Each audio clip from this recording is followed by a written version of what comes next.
Good afternoon. My name is Melvin Isaac, and I am the producer of Artistic Talent Show on BCAP.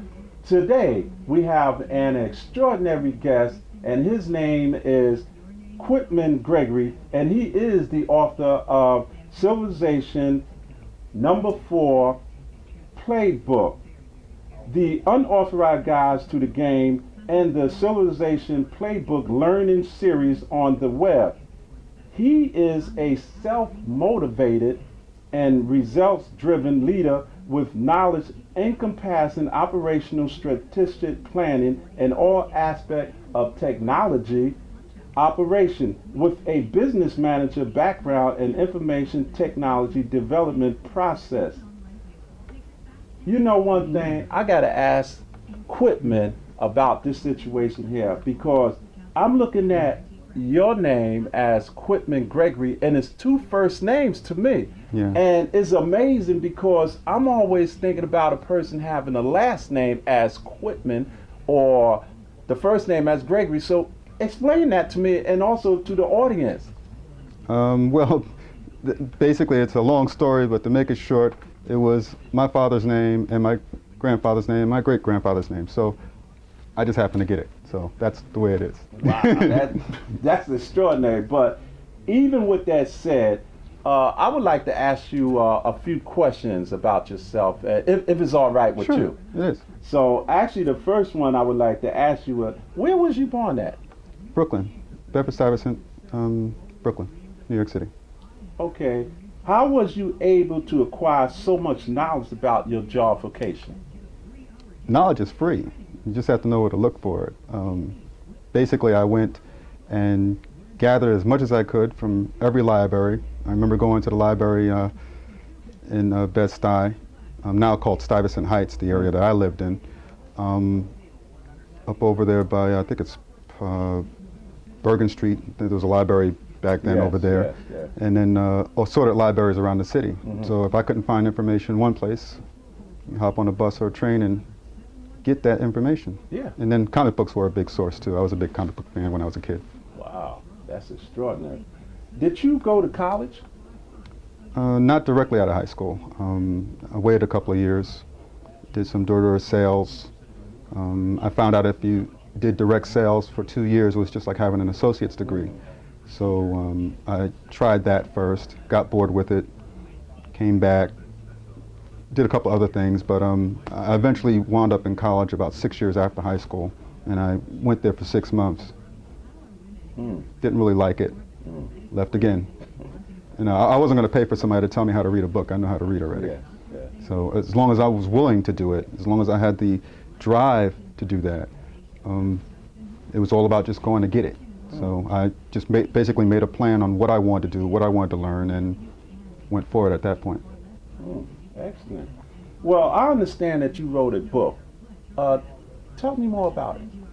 Oh, the book, yeah. Civilization #4 Playbook. That's Right. basically it. It was a book written for young people, and basically on a very, very high-level scale to show them basically how to play this particular game. It's called Civilization #4, by the way. You can search for it on the web or find it at your local gaming bookstore.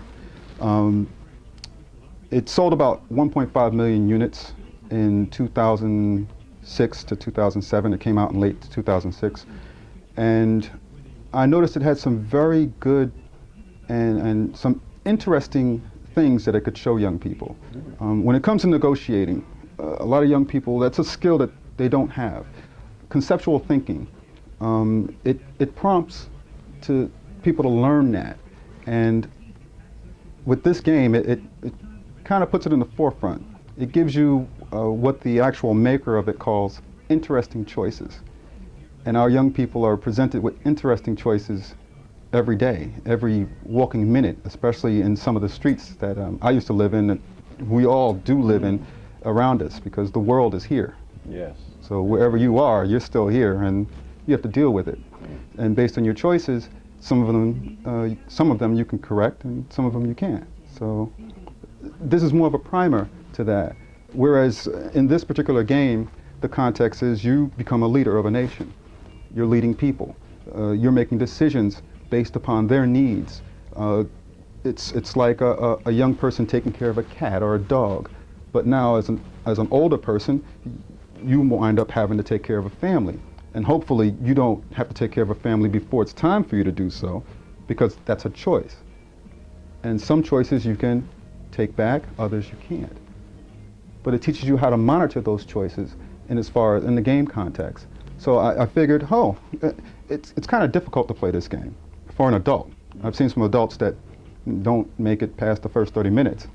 And I said, wow, if a young person is doing this, and this game is made for young people, ages 8 and up. Yes. So if you can imagine an 8-year-old becoming a leader of a nation, kind of deep. Yeah, just think about it. The boy king, Tutankhamun or something like that. Yeah. So this I found it as an opportunity to not just, because I am a teacher at heart. Mm-hmm. I've been teaching in different seminar settings and in different areas and mentoring in my life for the time that I've been in business, which has been about 23 years. And I said, well, on this scale, if this many people bought this game, first of all, there's a market, even if only 10% even attempt to buy the book or even look at it. And so there's a market for it. So boom, light bulb, follow the money. Mm-hmm. But there's more to it. There's a learning experience that can be, gained from this. And that's a good thing, especially for the young people. So that's why I wrote it. I wrote it because I enjoy the game, first of all. And I know a lot of other people do. The game has been made since, 1989. So it's the longest running scenario type strategy game ever. It's the longest running. It was the very first, and the very first with this model. Other games such as Age of Empires, Civilization itself, The Sims, those sort of engines came from this game. So this was the one that started that revolution that you see in the 21st century, and why not go back, old school, but bring it out for the new school? Yeah. And that's basically what the book is about. It basically is 80 pages. It's in color. It basically describes just about any type of activity that you want to do in the game. And I've included quotes from 20th, 18th century, 17th century philosophers, generals, politicians, laymen from all around the world in it, so that a little something can be gained. A little here, a little there, as they say in the good book. Yeah, that seemed like a very great book. Now, I believe I'm going to get one myself. I mean, for what I'm seeing and hearing about it, because something like this is very educational. It shows you leadership, ability, and especially for the young kids out there as well. So I think that's a great book there. I want to know, what are you working on now? I'm on my second and third books at the moment. The Civilization 4 playbook was just part one, basically about the game. But there's a teaching application. The game engine is free for all to use, by the way. So you young programmers out there, you can get busy if you know any little thing you know about scripting, Python, VBScript. If you really want to do something neat, you can mod the game. Modify is what it's called on the net. It's just called modding. And basically the book will be about how to actually do that, how to develop your story, because each particular mod has a theme to it. So if you want to do a mod on the Vietnam War, or the Civil Rights Movement, or the Tet Assault, so we can break big things down into small pieces and work that out there. Or if you want to do a mod on the labor movement in the United States. But again, this is a worldwide type of object model that you can kind of work with. So it could be about any country. For instance, two of the leaders in the game come from Africa, Shaka Zulu and Mansa Musa. One South African, one North African. One with a different type of religion than the other, whereas Mansa Musa was more Islamic, and he was known for his building of all the great schools of Islam at the time and spreading the knowledge of mathematics, whereas Shaka Zulu, more known for his conquest and as a military leader. But you can kind of, go through history, pick your piece, and have fun with it. So that's the second book, which will be part 2. And the third, well, really the second one I'm coming out with now, but the third project that I'm on right now is a book that kind of talks to the tarot and astrology. I wanted to make something for the adults. I was writing for the young people, but we know. You know in your heart what you do and where you're at.